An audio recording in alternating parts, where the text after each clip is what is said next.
What's up, you guys? I'm Aaron, and welcome to the Aftershock YouTube channel. I know as of late, we've been going back and doing the later part of last year, some of the WWE events that I had missed and not reviewed yet. We are going to continue doing so. I know that I've been away for a week or two, but we are going to pick up right where we left off. But before we can do that, we first must do review and the results of WWE NXT TakeOver Orlando 2017 and WrestleMania. So, before we can get back up and do the later part of last year's, I would just want to go ahead and take care of these two real quick. So let's start off with WWE NXT TakeOver Orlando 2017. The results and my review. I thought this was a pretty good show, you guys.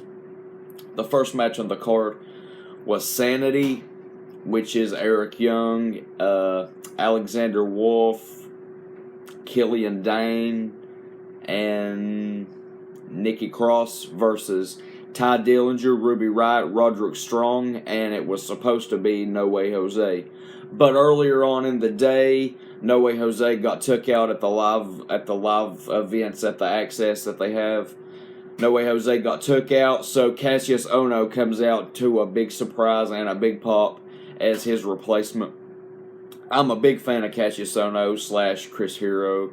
I'm glad that he actually got a spot on this card. Killian Dane hit a big shotgun drop kick on Roderick Strong. Eric Young hung him from the top with the Dragon Sleeper with the how he hangs him. It was pretty cool. Young took a big bump in the corner. Dillinger got the hot tag. Ruby Riott and Nikki Cross tangle up and they go to the outside to the floor. Ty Dillinger dove with a crossbody and a suicide dive. The Cassius Ohno rope flip forearm spot was cool. Dillinger super kicked Killian Dane for a near fall. Cassius Ohno hit the neck breaker forearm combo. Then a neck breaker.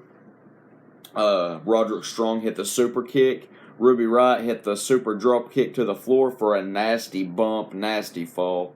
That had to hurt. Sanity ended up getting the win in the end via Killian Dane's one-winged angel that he uses. That's really cool. I know it's Kenny Omega's move, but still it's pretty cool that somebody else used it. Even more so cool, even in NXT being in WWE, that's a cool move. Next on the card, the match was actually fairly decent, about a 6.5 out of 10 for me. Next on the card, we had Andrade Cien Almas versus Aleister Black, being Aleister Black / Tommy End's debut. The backflip meditate spot was the taunt, like in the entrance, and the taunt spot was really cool. I love how he does that. He gets in the center and meditates. He does a backflip, lands right in the center, goes down to Indian style. That's really cool. Almost hit the fake knees and the slap spot, which is really cool. I love those those simple, like, switch it up heel moves. I love them. He got the armbar and the ropes. Aleister Black's corner moonsault to the outside was really nice. It was like a triangle moonsault. Almost used the rope armbar again, a second time. Black reverses Almost from the top onto a powerbomb, then gets caught in the modified armbar on the ground. Almost hit a cartwheel backflip kick and then the double knees in the corner. Aleister Black reversed the hammerlock DDT, but got the German suplex instead. Aleister Black ends up winning via a big knee and the Black Mass spinning back kick, which is just a simple move, but so devastating, so cool. Match was really cool. Wasn't a 10-star match. It was a debut match. It was to showcase Aleister Black and also give him a pretty good match with Almost. So the match was about a 6. It wasn't half bad, but it wasn't the best in the world. Definitely wasn't awful. It was decent. I could watch it again. Next we had the Revival versus DIY versus the Authors of Pain in a triple threat tag team match for the tag team titles. It was elimination, actually. William Regal presented the new tag team titles, and they look nice. Revival and DIY teamed up on the Authors of Pain pretty much the whole match. They had to. They did a good job in telling that story. They went to the outside. They took Authors of Pain out, then faced off in the ring against each other, being Revival and DIY.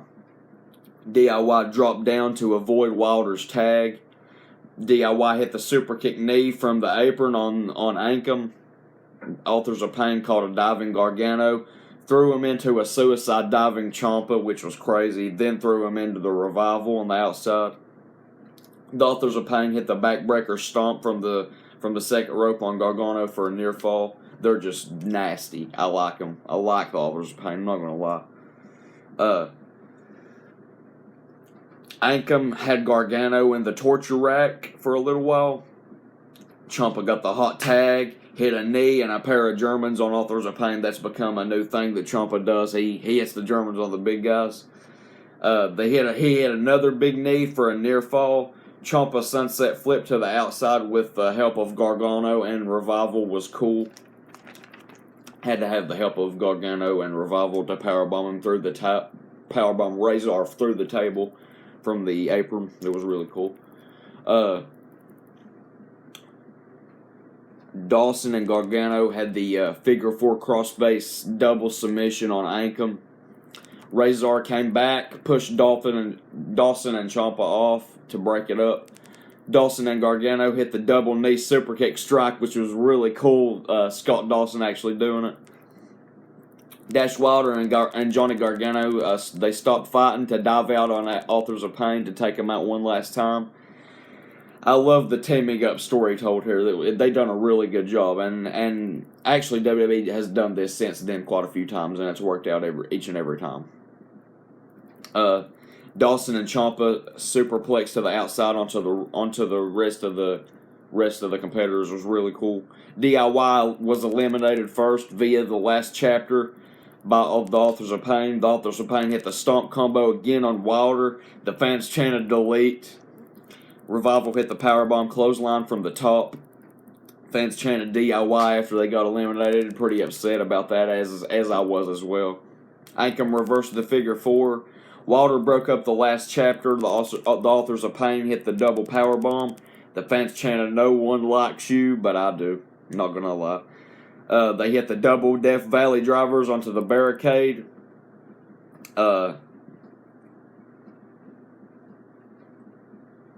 Outside and to the barricade outside, and one to the in the inside of the ring to the corner.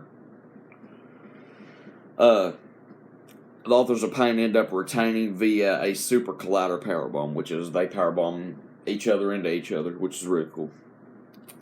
7.5 easy of 10, if not an 8. Really good match. Really good story told. Really good action. Really good entertainment. They done a really good job. Next, we had Ember Moon versus Asuka for the Women's Championship. Yet again, William Regal comes in and presents the new Women's title.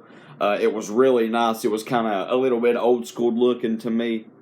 And if I'm not mistaken, I think the new NXT Championship is just the same title with it being, I think, a little bit bigger and different colors, which is really cool. Asuka hit the hip attack early, followed by a running enziguri from Moon. Another hip attack sends Ember Moon from the apron to the barricade. Asuka hit the back fist combo. Moon reversed the kick, though. Asuka hit the third hip attack. She loves those hips. I love it, too. Ember Moon reversed the Asuka lock, the first attempt for the Asuka lock, into a big forearm. Ember Moon springboard dove from the corner to the outside. Asuka hit the Shining Wizard. That's one of my favorite moves of all time. It's actually one of my moves in my fantasy league. I love the Shining Wizard. Ember Moon reversed the Asuka lock yet again. She fought out and backdrop Asuka.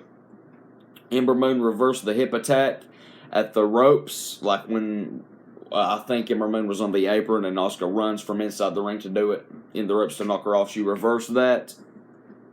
She super kicked the champ.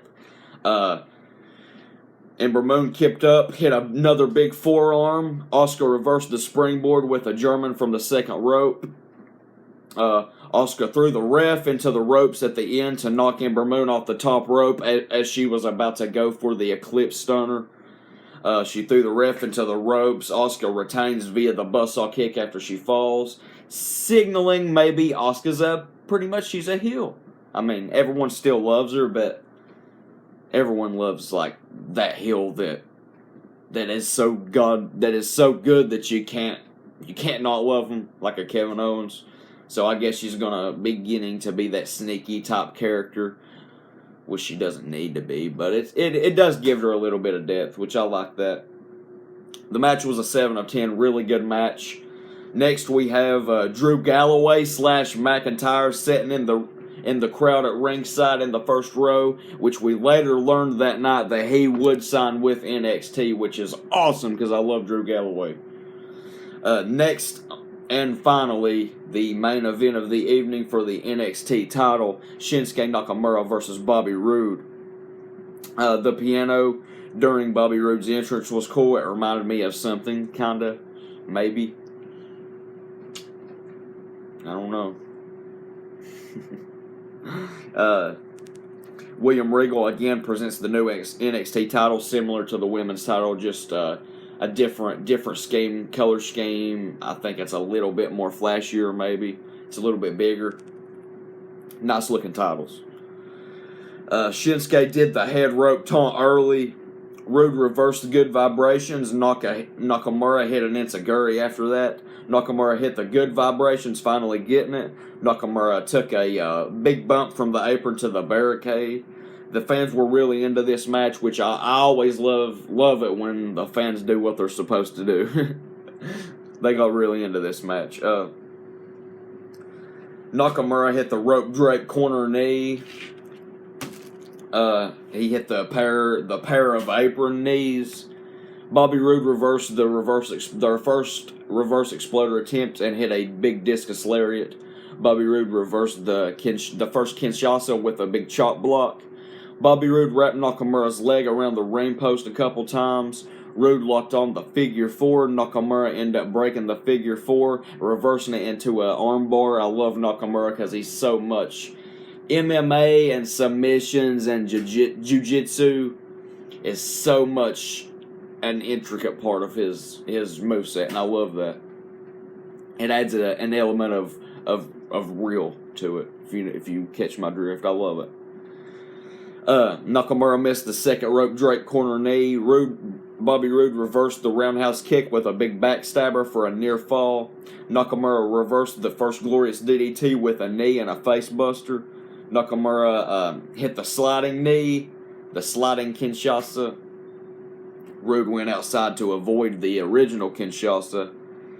Nakamura then followed him, but on the way in, Roode kicked the rope onto his leg. Nakamura kicked out of the first glorious DDT. Bobby Roode hit it, and Nakamura kicked out. Roode grabbed the ring bell. The ref stopped it. Nakamura hit the big head kick. Bobby Roode reversed the Kinshasa into a spine buster. Roode transitioned from a tornado DDT off the corner, off the top. He did the tornado DDT, and as soon as he landed, he picked up Nakamura. Okay, follow me. This is sick, so I'll have to explain it to you guys.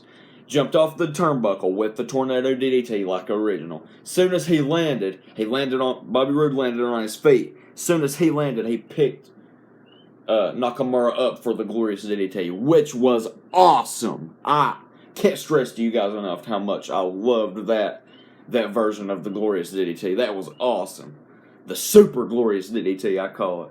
Roode hits it and retains the NXT title. Loved it. Loved Bobby Roode. I pretty much knew he was going to retain, seeing that Shinsuke is on SmackDown now. But I think Bobby Roode is on his way to becoming a future WWE Hall of Famer one day. And definitely on his way to becoming a world champion in WWE one day on the main roster. Definitely wholeheartedly believe that. Bobby Roode is just too damn good. Not going to lie with anybody. He is. Overall, there was no title changes on the card whatsoever, which I thought was kind of strange, but it happens sometimes, so it's okay. Nothing wrong with it. Overall, the card was about an 8 of 10. Could have been better, but hey, you can always nitpick at cards and shows, and there's always room for improvement in one way or another. So, with that being said, this card was really pretty stacked and fairly awesome, and we're already at 15 minutes, so I'm going to get on out of here, you guys.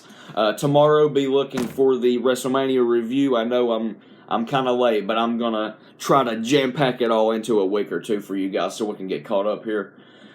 But definitely, this and WrestleMania goes before anything else. So, if you enjoy my videos, give that like button a super kick that subscribe button, share it to your Facebook, Twitter, anything else, so maybe another wrestling fan can see.